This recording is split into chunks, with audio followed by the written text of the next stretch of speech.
Right, hello everyone. Welcome to this latest edition of the Excel podcast. It's a bit of a first, this one. Not only do I have returning guests, I think this is the first time we've had that, but I've also actually been asked by the guests if they could actually come on. And normally I'm twisting arms to do this, yeah, well, it's a double act tonight. So some people will have their own versions of names for the two of them, but I'd like to be polite for the time being anyway, and welcome from Knowledgeablee Instructor Training, both Lee Jowett and Mick Knowles together, not quite in the same place, but at the same time. Well, hi guys, and thanks very much for giving up your time.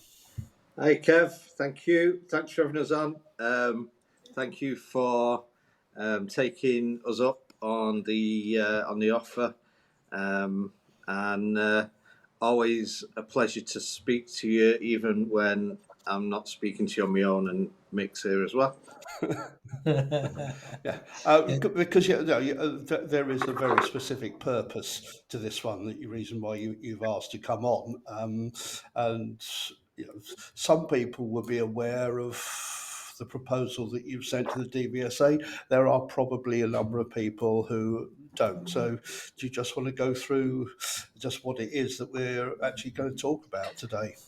Yes. So, just over a week ago, we sent a proposal to DVSA suggesting the need to reinstate an hour-long standards check and Part 3, with the thought process being that if you know and understand the elements of the national standards for driver and rider training, and the reasoning behind the standards and why they were introduced, and the order that they work in, and I will, go into that in more detail. But the order that they work in, and the purpose of them, and the fact that it states within the national standards that you cannot demonstrate, it is neither meaningful nor realistic to demonstrate each element individually.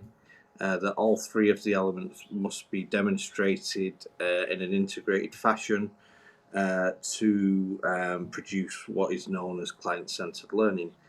And DVSA currently, whilst stating that in the standards, in my opinion, but also I think that if you look at the timescale and the bits that DVSA are not assessing, then whilst it's an opinion, it's also one, that's, it's almost something that you could state as facts.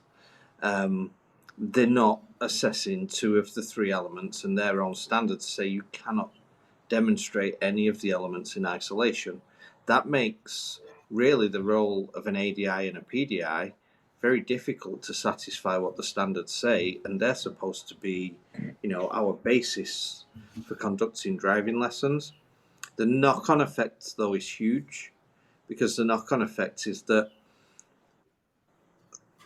industry-wide, if you take, and again, this is stated in Merit, which was it Merit or was it Gadget? We run that through my head. Because I want to be right. That was Gadget. Yes, Gadget states. We're going to accept whichever one it is. I think me and Mick. Gadget states that any changes that you make, the triangle of learning. So you've got testing, you've got the training process, and you've got the requirements. Any changes you make to any of those three elements will impact on the others. So when DVSA say we don't need to see communication, that has a knock-on effect to the training area, because when you take it out of the test, well, we all know, and DVSA are well aware, what happened with turning the road, for example, people stop training it. And people will have to focus when you've only got 40 hours with somebody to develop them from start to almost, finish. Although if they take a trainee license, they may get an additional 20 hours. But when you've got just that short time period, people will focus on what's required to get somebody where they want to get to. Yeah. So you take it out, you have that knock-on effect on training to PDIs. You have a knock-on effect with current ADIs in the industry, because why do I need to be trained on something that I'm never going to be assessed on? And that has an impact on every single person that's taught to drive in this country. And what it states in the standards and in the syllabus is the need for communication and the purpose of communication, and the fact that it's communication, it's the way we communicate, it's the way 6.3.1 is all about creating an environment where learning can take place. That environment isn't just about learning around MSPSL. It's about learning of people being free to learn and explore about themselves and who they are as a driver and what driving is to them. 6.3.2 is explain and demonstrate, which is just what we've always done. It's about having the car moving. It's about EDP and how that works to develop skills and understanding and topic knowledge. And then the third element, which is where really the first element comes into play, is to coach. And so if DVSA don't want to see how ADIs and PDIs develop and create an environment where learning can take place, and discourage people from coaching the person and encourage the car to be moving, then everything that's stated in the standards about creating safer drivers, Unit 1 of DVSA syllabus, which is all about helping people understand how their emotional responses can impact on the cause of collisions. Everything we know going back 40 years in collision research and KSI statistics and contributory factors, which are all about human behaviour. 90 to 95% of KSI collisions are the result of behaviour. We know what motivates behaviour. And how do we address that? Communicating. You cannot tell somebody how to think, feel and behave. And so that is where we have gone with and took the fight to DVSA. So sorry for that rant, but yeah. No. That sort of covered it quite nicely. I think all three of us, and hopefully there is a good body of opinion out there that is all for this way of doing things. And whether you talk about gadget merit or the higher levels of the GDE Matrix, it's. I did a session with Mick's got a. Looking forward to a session with Mad Vicky, one of my PDIs. But Vicky as well. 2 or 3 weeks' time, and we did a session on Friday. And I was talking to Mick before we started this that I thought we were going to crash at one point because I'm on the side of the car where the examiner is, and I could see the one coming towards us, and I thought, shit. Fortunately, it got sorted out. Vicky, she won't watch this because she never listens to anything. Didn't realise there was anything there, and I said to her after, she bloody well, you just had to say something. And what we're talking about afterwards was the lad knew what the problem was. He didn't need to be told there was something wrong. It was all about why. What was going through your mind?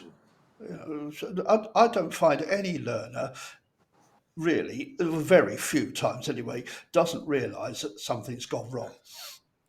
But it's all down to why. And one of the things it's D-Day this week, isn't it? So Exeter Services last weekend was chock-a-block with bloody tourists, and there was a whole load of army vehicles, and we're doing right turns on this roundabout, and he's getting the wrong lane. Why is he getting the wrong lane? Well, partly because she's not sort of asking him where where he's going, but he's watching all these bloody army vehicles and looking at but it's, you know, it's indicative of the things you're talking about our emotions, our thoughts, our behaviours. And how can we get that in 45 minutes when if we stop for 2 or 3 minutes, the examiner's trying to hurry us up? And that's the thing. I mean, because we say 45 minutes, but that's without taking into consideration what they don't want to see. And what they don't want to see is communication. And then you say 45 minutes, but then you give or take, because that includes generally the discussion with the examiner before they get in the car, discussion in the car with the pupil, and the fact that we don't start the session at the training area, generally speaking, we start at the centre. So all of that, there and back to a practice area, discussion with the examiner, discussion with the pupil to get the wheels moving, could realistically take 15, 20 minutes of that session. Yeah. And then you're left with 25 minutes to develop a pupil on the move. Who's got time to do anything but try and keep the car moving and discuss things on the move? And what are we focusing on with that? We're focusing on the same things as the learner driver test. And that's it. And is it because examiners know and understand the L test? Is our Scotland correspondent going to say anything at this point? Or? Sorry, I'm in a different time zone. I've lost my passport. I can't get back. You're not in New Zealand, don't you, land there? Put your clocks back 30 years. It's not that bad.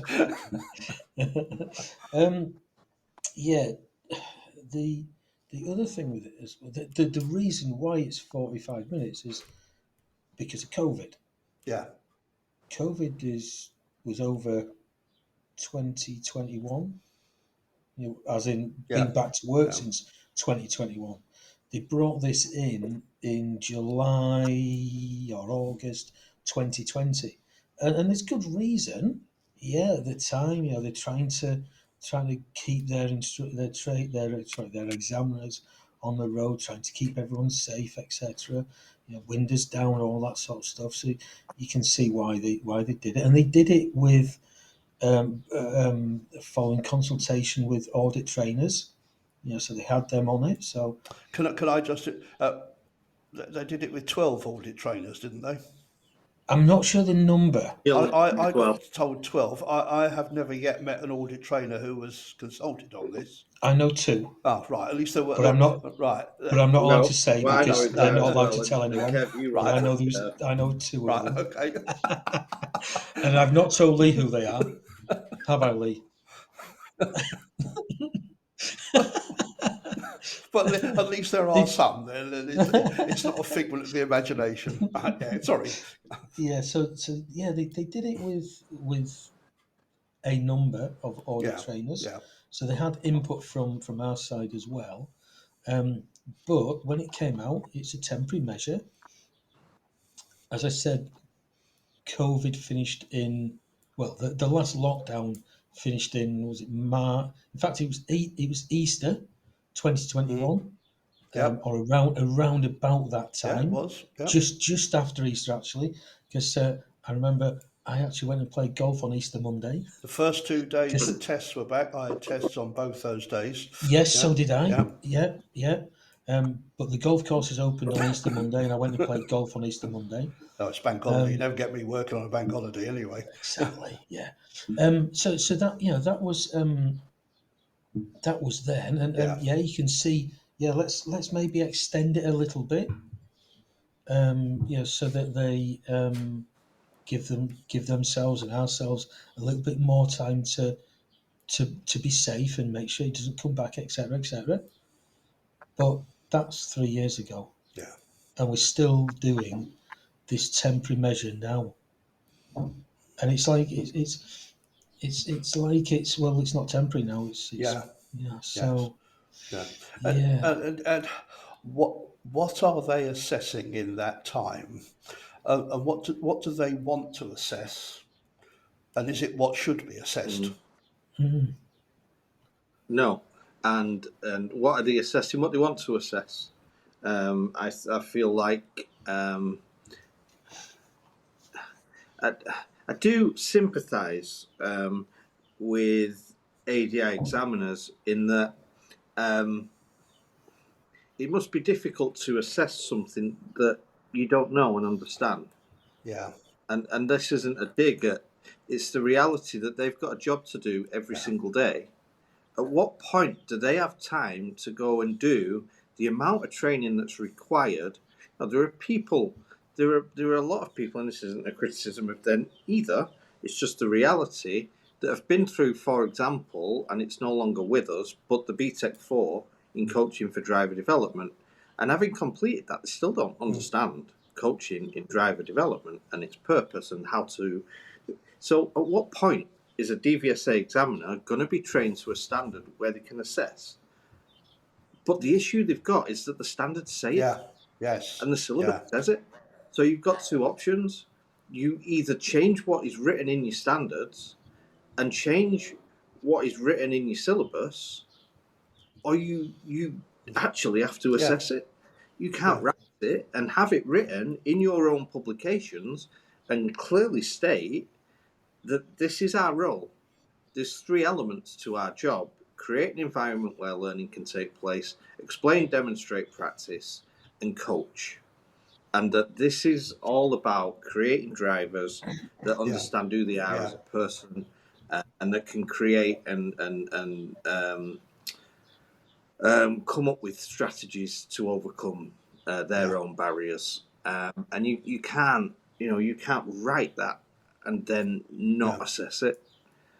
So it's an issue that they've created for themselves. And while I sympathise, I don't see an argument that, other than changing what's written in the syllabus and the standards, I don't see an argument that you can just carry on as it is. Something's got to change. I know, talking to Vicky this morning, our senior examiner here joined the DVSA on the same day that John Sheridan did. Now, how many years ago was that? So he is, and she is wondering what his experience is of the evolving nature of the job and coaching. And I'm not saying that there's a problem there at all. And it's one of the things I don't know what each examiner, what their experience is, and what have they done since, and have they got time to update their knowledge, let alone it's more knowledge than skills, I suppose, for them. But how aware are they of the whole modern way of doing things? And it's a bit of a don't know, really, because we don't know what the CPD is for examiners. All we've got is our experiences.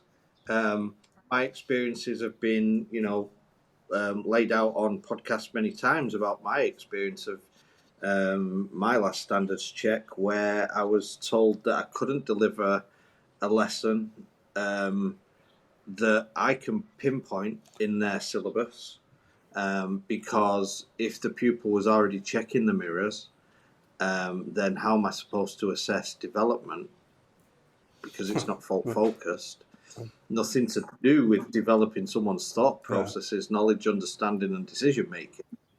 And then when my pupil panicked in the junction, decided to set off in front of a lorry, and we had a coaching conversation.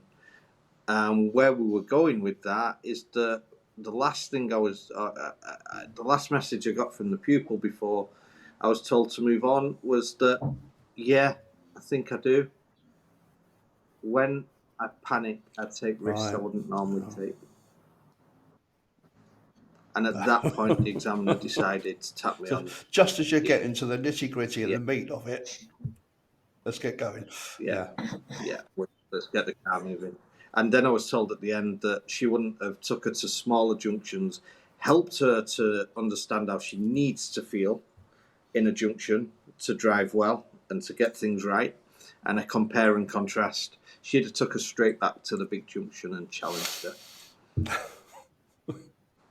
And so what she needs to learn, this pupil, is that when she's panicking, she needs to challenge herself.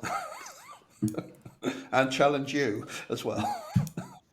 Well, forget me though. I'm not going to be No, there. quite. But You know? I was a bit flippant. Yeah, But and she's going to have yeah, a daughter in the yeah, car. yeah, Is my issue, yeah, and where the truck would have hit us is exactly where her daughter's yeah, going to sit, and she needs to know and understand that, and that's far more important. And you know what I've said now, because the position that I'm in now, in that I don't teach learners, I only use my ADI license now to sign off yeah, training hours, and I very rarely do that. The only other thing I've used it for is to take people on the motorway. I'm doing some lessons with a friend of mine, well, one of my good friend's sons, but I'm not charging him because I don't need to. So the motorway part of that is the only yeah, reason I need my ADI license. If that happened to me now, on my next standards check, I'd actually just tell the yeah, examiners to get out if they don't want to see it, because it'd be far more important to me what's happening next to me with the person than it would for me to satisfy them. So, but I'm in a different position than I was yeah, then, because then my diary was 90% filled yeah, with learner drivers. So, yeah. but it's sad. And Yes. then we take on board also the fact that we see um, um, Part 3 reports and not so much standards checks, because they're not happening really, but Part 3 reports from all over the country, and we never ever see anything around level 4 of the GDE. We never see anything. We never see anything more than Yeah, I MSPSL was just, reference point. I'm smiling here because I can virtually write every single one of Yeah, those feedbacks. We had yeah, what we had. I've seen one. God knows how long. It was when one of ours passed back in February. There was nothing in there. Basically, because the woman had. Vicky took somebody who had a meltdown and yeah, had to deal with that. So MSN basically was out the window. It's the only report I've ever seen yeah, from our examiner that doesn't mention that. Yeah, it's yeah, all just yeah. around And that. there's nothing Yeah, around how that yeah, meltdown, I would imagine, could have contributed to the no, cause of a collision, and how she needed no, to understand that for post-test driving, rather than just fixing something in the moment and routing. yes. We just had. Well, I don't normally approve of you doing a demo, but in that situation, I think it was you had to just to calm her down, and that was it. And how does that help when she passed the driving test? But this is the thing, is that it Yeah, states it in Unit 1 of the syllabus. And you can't state that in Unit 1 of the yeah, syllabus and have ADI examiners that don't even know that it's written in there and don't understand what they should be assessing at yes, that moment. Because it doesn't work, does it? How can that work? They should know that, and they no, should know that when they see a meltdown, that could contribute to the cause of collisions. This person who's delivering this lesson now needs to focus their attention onto the person to help them, not to fix something for them, but to help them understand what happens to them and how that could contribute to the cause of a collision for them in the future, and how are you going to cope with it. And that's just in its basic yeah, form. yeah, I, I've just got tonight, literally just before we came on live. I've just been sent an email from somebody I'm seeing tomorrow, of her first attempt, and I've just read it now, and yeah, there's no mention of it. It does say about Q&A techniques which encourage the trainee to reflect to some degree, but when you read it further, that reflection is all about car control. There's yeah, nothing about. yeah, There's nothing at all in there, and then it says further on, accurate and in-depth reflection to develop the skills. And then the final bit is it's on about uh, manageable stretch and challenge to create an effective learning process. But it's all skills. yeah, They put reflection in there, but it's not. It's not. The thoughts and the feelings. It's skills, skills, skills. Car control, and it's effective learning. Where's that come from? Mm. Yeah. Before we sort of move on to Mm. thoughts about where this goes next, let me just play devil's advocate for a moment. Mm. Oh no. And a conversation I've had with somebody, Mm. the people who have qualified with the 45-minute process and are used to that, and it has been said to me, well, I felt I can do everything I need to in those 45 minutes, and I'm happy to stick. I'd like to stick with that. So my Yeah. answer to that is,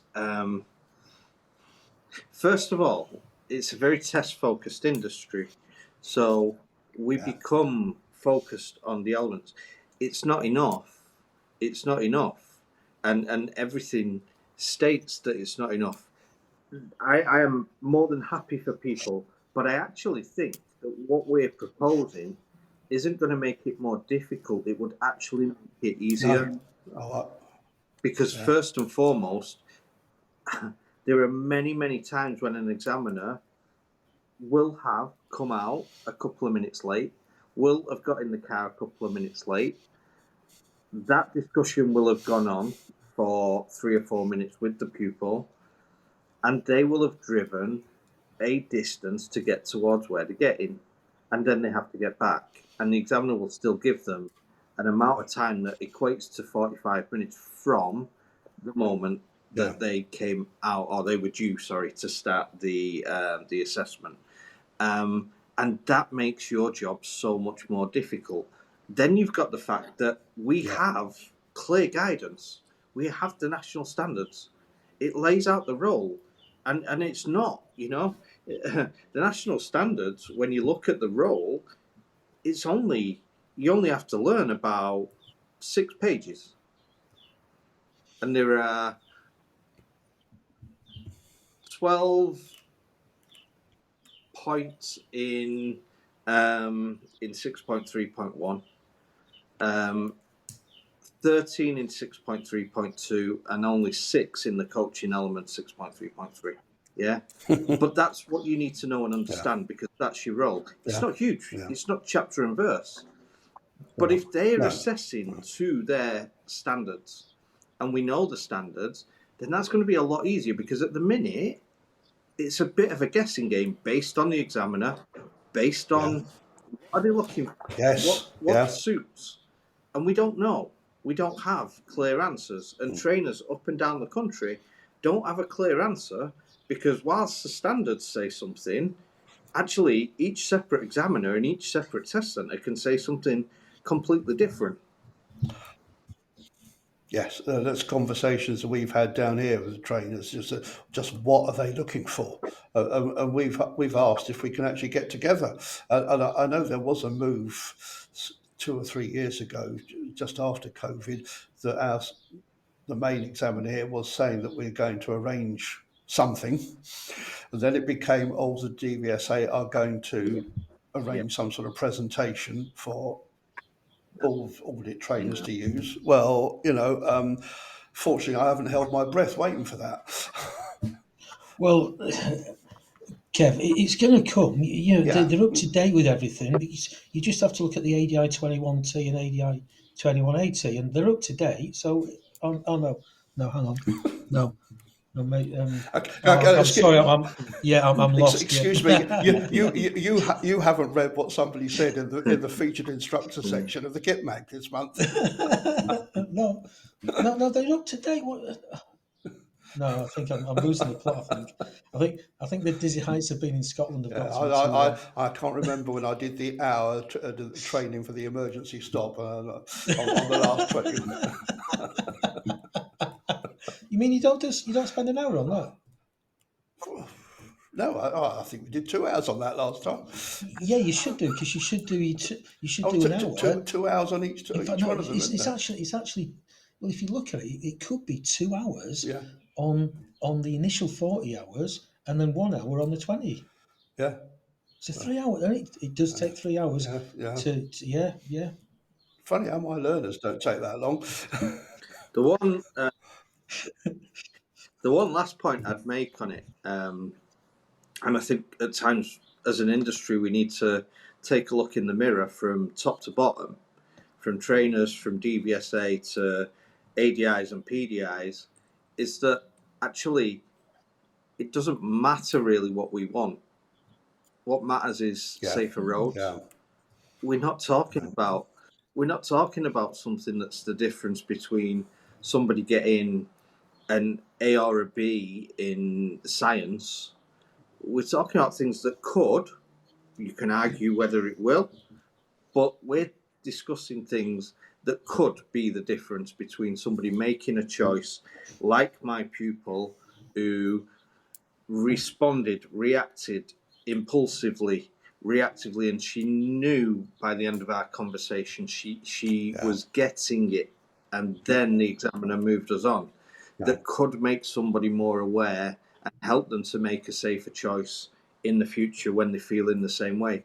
It doesn't matter what we want. It's not important what any single PDI or ADI's preference is, because if we save one life, to me, that is worth all the training that somebody needs. And we should. I'm sorry, but I make no excuses for the fact that every single one of us in this industry should look beyond our own ego, and every single one of us should want to be able to help people around all 12 elements of the GDE Matrix. Which leads me really nicely on to, where do you go from here? And I suppose it's in some ways changing hearts and minds, and whose hearts and minds need changing. Well, I think that's the thing. We've had a response from DVSA. Shall I read it out? Yeah. Oh, yes. Do go. We've had the privilege of listening to it once already, so sadly people won't see the facial expressions as the eyebrows go up and the eyes roll. But yeah, I don't think anyone is going to be too surprised by what it contains. But it is. I think. I was, to be fair, because I think it would have been an easier response for them to say that we're happy with our current procedures, and that we feel like we cover all the elements that are laid out in the national standards. That's what I was expecting, regardless of whether I agree or disagree. The response that I got from Loveday Ryder says, "Thank you for your email of the 24th of May about reinstating the approved driving instructor ADI Part 3 assessments and standards checks to the hour-long format. We do appreciate the feedback we receive from the ADI community and welcome all ideas. It is important to us that we continue to work together to make our roads safer. I can confirm that we will be reviewing the qualification process to become an ADI with the aim to start this work in the coming months. As part of this work, we will consider your suggestions as well as engaging with the ADI industry. Once again, thank you for your time. For taking the time to share your suggestions." So, DVSA in writing are on board. Yes. Yeah, it's more positive than, as you say, than the standard thing that comes out that I got, because I wrote to my MP about Chris Benstead had something, didn't he, about test times, and I just got this because it goes to the DFT, who just ask the DVSA to reply, and it's like the examiners, marking their own homework. On that sort of thing, but at least this is a lot more positive. And if they're reviewing it or going to, is there an opportunity for us as a community and those who feel so that they want to actually add to the pressure that you two have already put upon them? I would love for that to be the case. I would love people in our industry who care about what we do and the way we do it to get on board and back this, and as much as backing this, put their own proposals forwards, put their own suggestions. I massively believe that as we are currently, we are, and I go back 10 years when client-centered learning came in, and the excitement that I had about it, because the time both me and Mick had already done a BTEC in coaching for driver development, and we're already delivering training around coaching and etc. Well, I feel like currently what we're doing in terms of what's being assessed on a Part 3 and a standards check is what we always did. Explain, demonstrate, 6.3.2, explain, demonstrate, practice under a different name. And I go back at the time to now ex-ADI examiners that took up senior roles within DVSA who stated many times as short back as last August, it's just what you've always done under a different name. Well, if you know the standards, you know that that's not the case.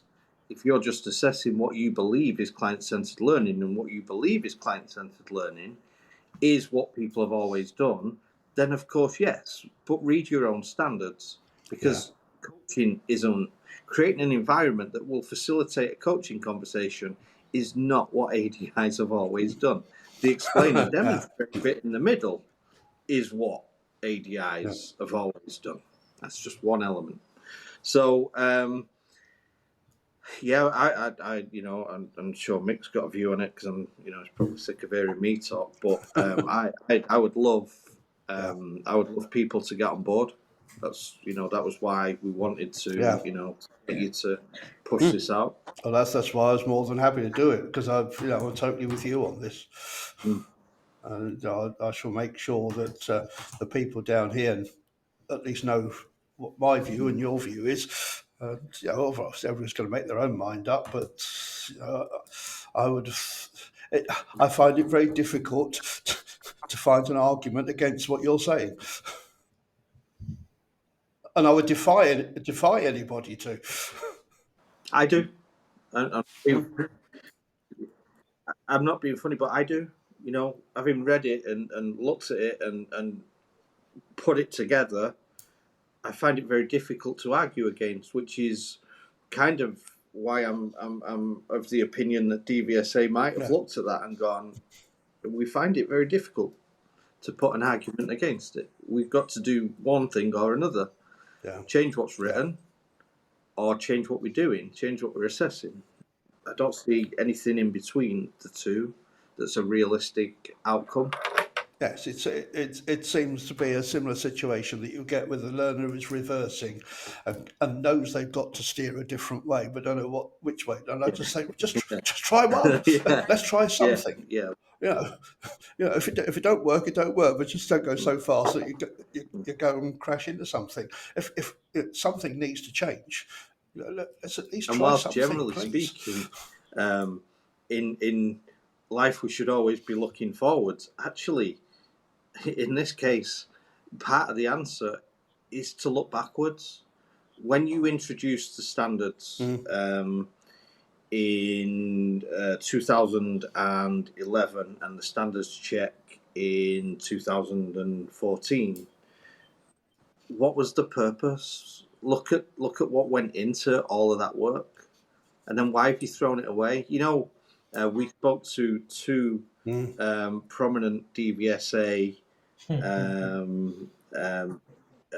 officials, Staff. or whatever you would call them, staff, DVSA staff in high positions at the conference, at the ADI&JC convention, and I just feel like we give them too much credit for listening, like wow, great, but they did. And to be fair to one of them, I whittled on like this to her for about 15 minutes, and she took it on board. Now she come back, and I came back to what she came back with. And to be fair, when I did that, she didn't come back with typical, or what I would consider typical DVSA. Well, she actually went, "Yeah, I see your point." I see your point. And the reason she explained as to why they kept the 45 minutes rather than reinstating the hour was because examiners were struggling to find time to deliver their engagement calls. And then you look at the engagement call. I've got that written down here. I thought, well, shall we talk about that or not? But yeah, there's somebody waving like mad about this as well. Yeah, sorry, Lee, go on. Yeah, I'll just finish this, and then whatever you're doing there, Mick, you can. Yeah, Making another video. He's got to take his clothes off now. He's doing a video. So I don't know what he's doing. It's running around like Benny Hill. I don't know what's happening. But so yes. I think he's got his trust ready to put on. I think. So the reason why it was explained is that ADI examiners were struggling for time to make their engagement calls, and whilst I sympathise with that and understand the pressure, when you look at what the engagement call focuses on, it focuses on the L test, pupils, faults, and the N test. What do we know about the L test? It doesn't cover the key contributory factors in collisions. Research going back all the way to 1980 tells us that the roadway, carriageways, and the environment are not a principal cause of collisions. They're just a byproduct. There is a vehicle on that road at that time. It's what's in level 4 and level 3 of the GDE Matrix. Now, if you're taking away the elements of communication that would help somebody to create an environment and then coaching them around the personal, level 4 of the GDE's goals for life, skills for living, if you're taking away that, it must be for the purpose of creating safer drivers. And I can't find an argument that says to me that speaking to a PDI about or ADI about what their pupils have done on test will in any way create a safer driver, because what's being assessed on your test is not a contributory factor in collisions. Mine was a complete waste of time for my audit assessment last year. He said, "Oh, you've only done 14 tests. There's not much point talking about these, is it?" And that's the thing. And even when there is a point in discussing it, it's only focused on the driving test. Yeah. And it's not focused on anything. So you've got rid of elements that could, and you can argue it, save lives, for the sake of something that focuses on the L test and faults on an L test. It's pointless. It's pointless. It serves no purpose because it doesn't go into the reason and the cause for the way people behave on that test and the faults that they commit, the cause of the fault, which is often what we know to be human behaviour based on the thought processes on the day and the impacts that has on the emotional state, and Unit 1 of DVSA syllabus, how that emotional state could contribute to the cause of collisions, i.e. an examiner is it the dual controls 3 times in 30 minutes. So, right. I'm going to stop talking. I think Mick. Hopefully, Mick's forgotten what he was going to talk about now. Go on. What are we doing here? I know what we're doing and what you're doing. Don't think we want to know. I'm cold. I'm in shorts. I'm cold. Too much information. That's what I was doing. But I haven't put them on yet. So the engagement call is only for standards checks. And there's not many. There are some, because I got told of one that had happened last week, a standards check. But the vast majority of them are part 3s. So there's no engagement calls. So, and I'm just trying to wrap my brain when the engagement call started. Yeah, I can't remember whether it started it was when they brought the standard check back or whether it was the triggers. And I think it was the triggers, but I've got something in the back of my head saying it was actually after COVID. But I think it was the triggers. The triggers came in in that August, didn't they? So we came back in Yeah. July, and then the triggers came in the August, or they announced them. August. No, it was the following. It wasn't until September 2022, I think, when the and triggers then came in. So it and was a then year you later. discovered that they're applying to PDIs as well, which they Yeah, sneaked in. and that was in the December 2022. Yeah. Yeah, and you're right. That was sneaked in. So if the engagement calls started when the triggers came in, it's just don't get why they've left it a year until that's come in, and then got we'll just not they. Well, it And was I've all always said designed this. around putting pressure, wasn't it, on whether that's the way they want to wrap it up or not. But it was all designed to put pressure on ADIs, in my opinion, in the mistaken belief that the reason why the pass rate is where it is, 47% or wherever at any one time, is because ADIs take enough pupils to test that genuinely aren't ready to have a massive impact on pass rates. And I'm going to say now, categorically, that is incorrect. That is just not the case. Yeah. And it was all designed to put the pressure on. This is what will happen to you if you do such and such. We will monitor you on your triggers. We want people with a pass rate of, but I'd love to see the statistics. I'm not sure whether they've ever been done. But has anyone ever done any research into people who pass their test first time, and not a minor prang, but KSI collisions? Because it would be interesting, because my thought process is, what type of person is most likely to perform under pressure? An introvert or an extrovert? Mm-hmm. And what sort of person's most likely to be involved in a fatal collision? An introvert is very likely to struggle with the driving test, but very unlikely to have a KSI collision. So have we ever done any research? Because if first-time passes don't create safer drivers, then other than bringing down waiting times in the misguided belief that will ever happen, that the driving test pass rate will ever shift massively one way or another without changing the context of what's being assessed. Because the sample size is that huge. It's that huge. You're never going to shift it unless you go, we'll just change how we're assessing it and what we're assessing. And so with that in mind, this was never going to work. And all they did with the triggers is create an amount of work that they couldn't ever keep up with. Yeah. And create fear amongst ADIs. Until we get a holistic view of a driving test, and does it have to be called a test? I can think, one of ours, I think Christy it was, she had somebody on test 2 or 3 weeks ago, got back to the test centre, and the examiner is saying that was a terrific drive, but you've got to stop at a stop sign.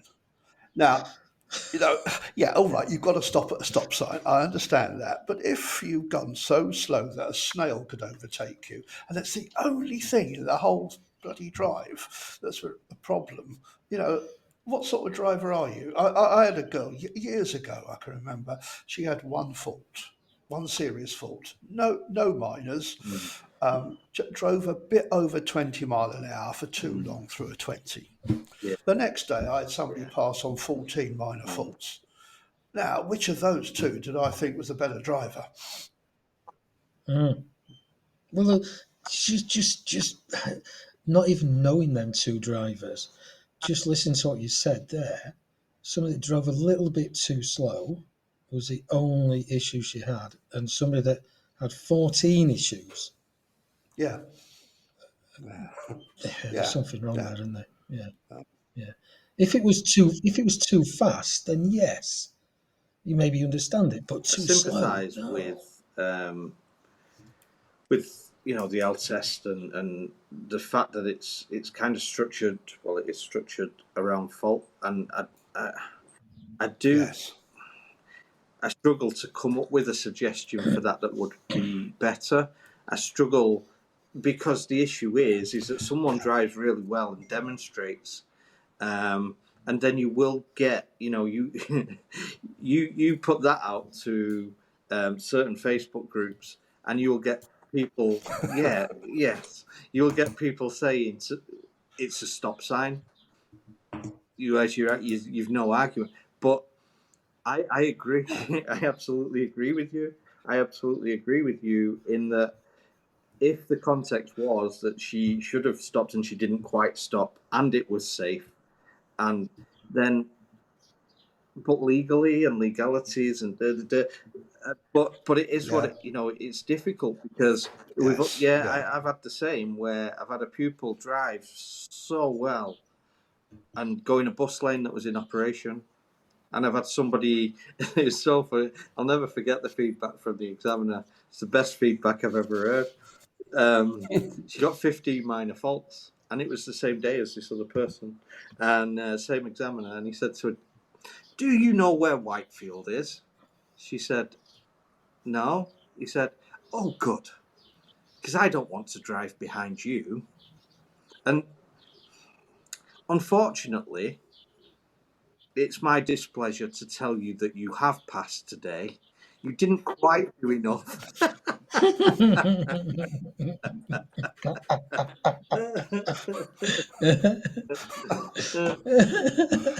don't drive Positive, in negative. because I don't want to be sat behind you. Basically, what she'd done was drive everywhere really slow because it's my driving test, and so if I drive really slow, so it was funny, and I think I think at times, to be fair to examiners, they probably do get frustrated with things like that. I think he was certainly frustrated. Yeah. Anyway, I've taken up enough of your time tonight, I think, and probably Mick's starving hungry there. So I think we've sort of clarified the issues that you wanted to talk about. I certainly will make sure this gets out to the community down here, and obviously anybody who wants to listen to the podcast. So thanks very much. I know probably our mutual social media manager will be all over this like a rash when it comes out, finding out. Finding out what we've been saying about her, and desperately disappointed that it's taken 53 minutes to even mention her. The brilliant Alison Harper. Oh, that pain! You mean the pain? The pain. The brilliant Alison Harper. Before we go, though, just something for you, Mick. That I just want to ask you because where you've been today. And the fact there's the two of you that are, with all the experience you've got and all the contribution you make, both of you, but you specifically today, Mick, have been doing some CPD for yourself. And how important that is to you, or both of you, I know. Yeah, so I've been up in Glasgow again, module 2 of Bright Coaching's diploma. So yeah, what was it, 15 ADIs on it. Really good day, really enjoyable. Just coaching conversation after coaching conversation, using different models, etc., etc. But yeah, really good. And I was going to say somebody asked me. Quite a few people asked me why. As in quite a few of the delegates on the course. Why are you doing this? Because I want to. I want to develop, and some of the content is stuff that I already know and understand, but it's refreshing as well. It's going, and like I said to one of the delegates today, I've repeated courses over and over again not just in this industry, but in my previous life, because even if something is said word for word, the next time you go and they say this exactly the same, you pick something else up, and you know what I mean. So yeah, it's really good. I enjoy it, and it's self development. I've already got a couple of ideas of what I want to do next. This diploma is over 4 sessions, so it finishes in December. So back up here in September, and then again in December. But next year, I've already got what I want to do next year for my CPD. I'm not going to do any more this year because I've got a lot on, and there's a lot of work. Excuse me. There's a lot of work. My voice is gone. That's why I've been It's a very sat subtle quietly. way of saying I want to get to the bar. Shut up. Let's go. No. Lee knows it keeps going at the moment. But yeah, where was I? Yeah, there's a lot of work on, and I just can't fit in another CPD course because it's not that the it's not a 1 day session. It's 2, 3, 4 days or whatever the ones I want to do. So it's over a period of time. But yeah, so up in I'm currently in the Dakota Euro Central Hotel. A grade or two nice. above the one that Knowles Universal Nationwide Travels books for Lee. This No, it's room, Village you can see. Hotel. Can you I'm in just the see the Village door down Hotel there? in Dudley That's Harbour. about 400 meters away. It takes me Yes, 5 very minutes nice. to walk to the big, huge walk-in toilet shower. Yes, I'm sat in a leather chair at a leather desk. Well, we're just. We don't get that in. We don't get Well, that in Lee Well, doesn't, I've got this certainly. actually. That's nice wallpaper you've got there, Lee. Is that Premier Inn by any chance?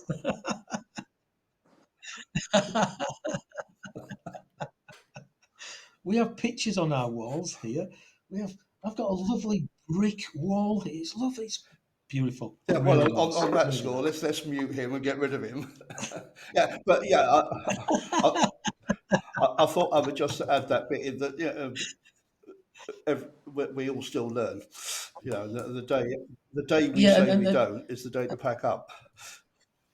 yeah, and the other thing with this that I just want to bring up, and I've spoken to Stuart Lockery, who runs the course, about this, is it's only available in Motherwell, Glasgow, and it's only available there because he needs to get his trainers somewhere else, and they've got families, etc., etc.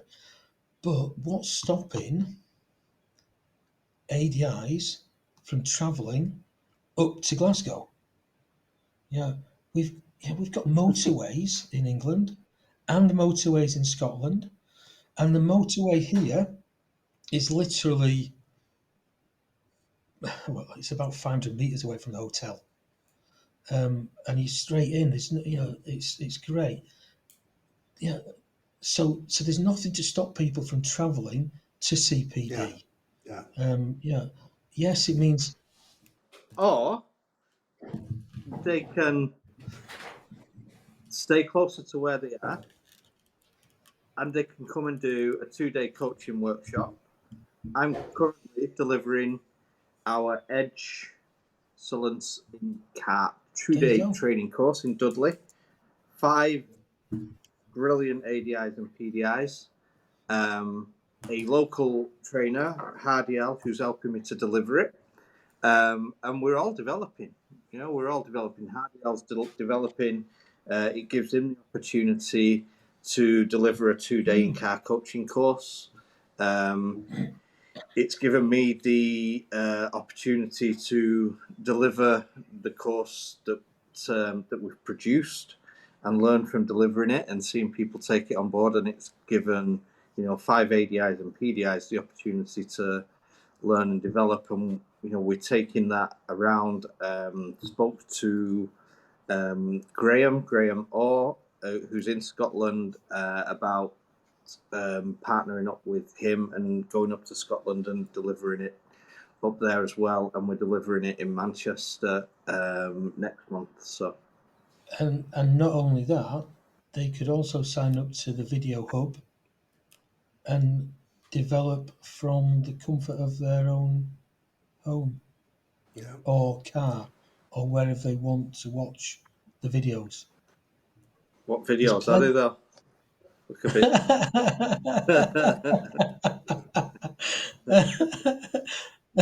Yeah.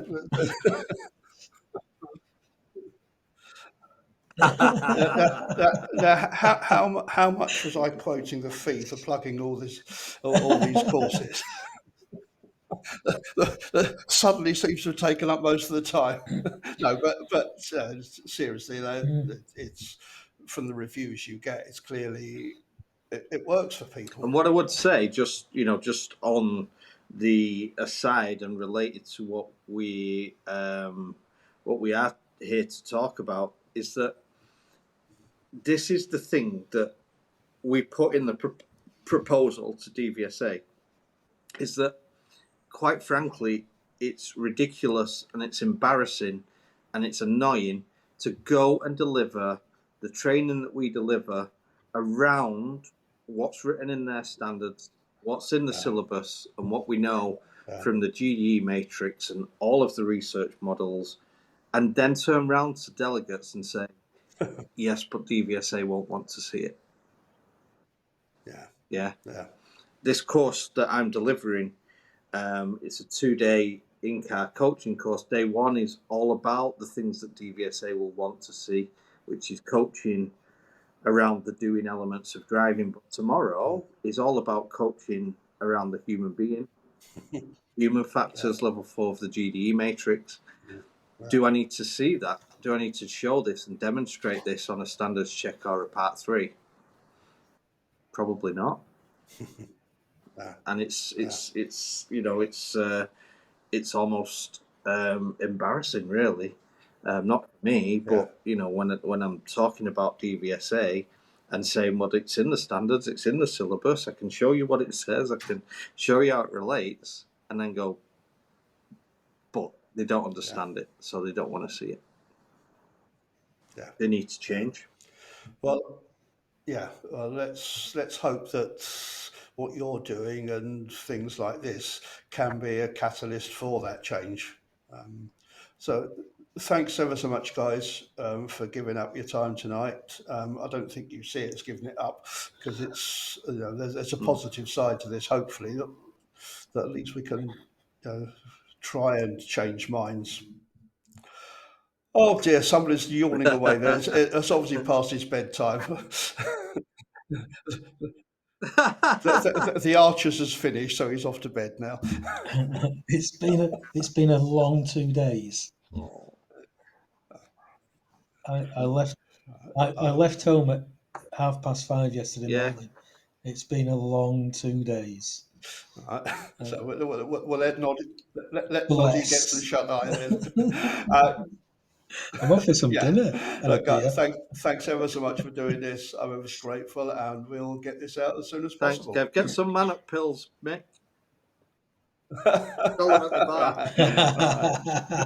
Cheers. Cheers. Yeah, Cheers for having us on, Kev.